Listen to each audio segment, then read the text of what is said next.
Shabbat Shalom. I felt an odd and unwelcome feeling of deja vu this week, trying to think about what I would say, what I would write for this devar. I hadn't felt that particular way in months, I think, when it seemed like every single devar I was writing was what, as rabbis like to call a little bit of chizik, a little bit of strength, trying to encourage and uplift those listening, to soldier on in what seemed like an unendingly bleak fight against coronavirus, an enemy that cannot be negotiated with, made to see logic, or even run away from. It's been an enjoyable respite. I really liked it. As a pulpit rabbi, to talk about other things for a while up here, things that you find in halacha and Jewish law and practice, holidays. It's been really nice. It's been a nice break. There is a kind of joy in the mundane. But here we are again, it feels like. This new variant, it's not a shock. Epidemiologists saw it coming a month ago. But its ferocity is astounding. It's hitting even the vaccinated, even the boosted and vaccinated. People I know who have been so careful during this pandemic, who are so COVID safe, are testing positive. Now, thank God, by and large, they have what a friend of mine who has this right now calls the cruds. Just feeling kind of cruddy. It's the fact that it's hitting so hard the unvaccinated, especially children under 6, like the age of my unvaccinated toddler son. The fear I feel now, again, not a feeling whose return I welcome. I am tired. Like all of you, I'm tired of all of this. Life upended is exhausting.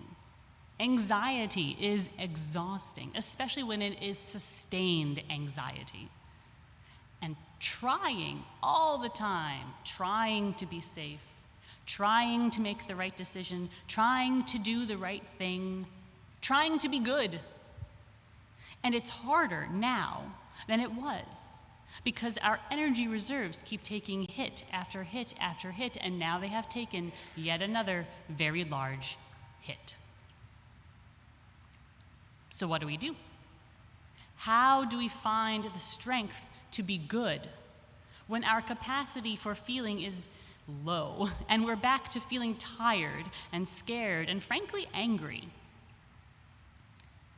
The answer, an answer, if not the answer, can be found, of course, in the Torah.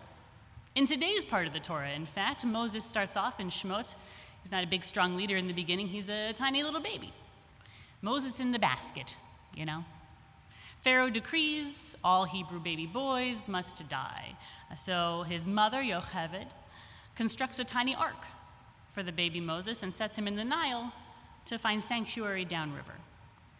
But he's not alone as he sails along those murky waters that he is unaware of. V'sitzatzav achoto merachok, and nearby his sister Miriam stood a ways off to see what would happen to him.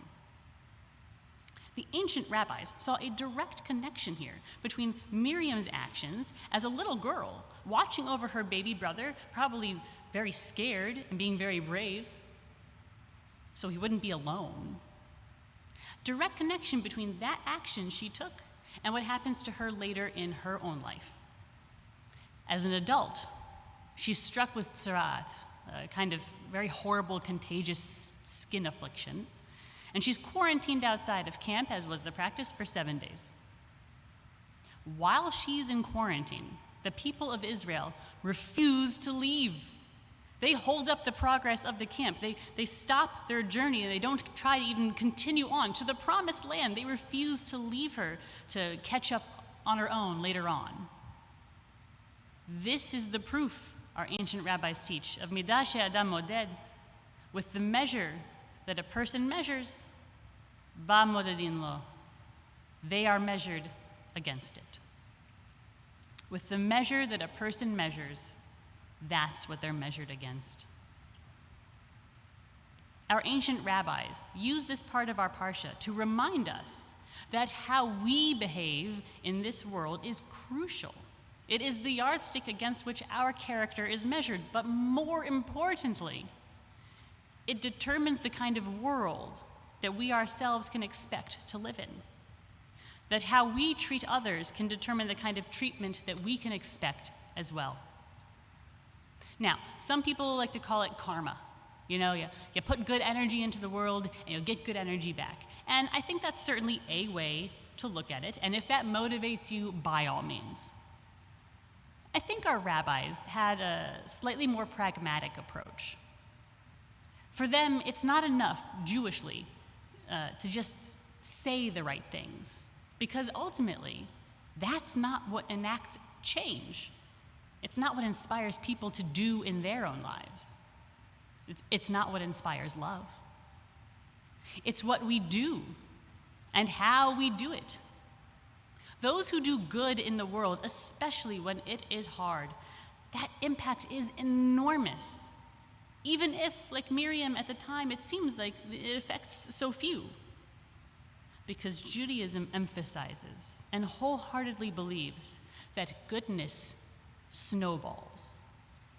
And the more good we do in the world, the more goodness exists in the world, and the greater likelihood that we will encounter goodness in our lives emanating from others. Because we have made the world a place with greater good in it. Now, catch. No one said it would be easy. There's always a catch. And the more life you live, I'm talking about virus or not talking about virus, the more life you live, you know that that's true. It's not easy. Doing good, doing the right things, it's hard. It's why those things are good to do in the first place. They help correct the wrongs. They help fix the broken parts of this world that we are so blessed to live in. But it's worth it. Because when we make the choice to do good, we increase the amount of it in the world and the chance that we will encounter it too. Like I said, I'm tired. I am tired of the topsy-turvy, and I resent the return to greater topsy-turviness. But despite maybe feeling like it, we're not in the same place we were when things were so topsy-turvy a year ago. Vaccines, boosters, they are safe, they are available. Masks have gotten cuter. And, at least in Houston, winter means we can enjoy the freedom and relative safety of outdoors. And as we've seen from other parts of the world, this variant, it does melt away. It will wreak destruction in its path, but it will crest, and it will fall. And we know now what to do. We may not like doing it. I don't like doing it, but you don't have to like doing it. You just got to do it. And as we return to a time of greater effort and restriction, let us remember to also seek what is good and do it, despite our fatigue and our worry, because every little bit of good that we put into the world increases exponentially. And we may not see the dividends pay out right away, but pay out they will. We've done this before. We can do it again. With God's strength and our effort, we'll do it again. Shabbat Shalom.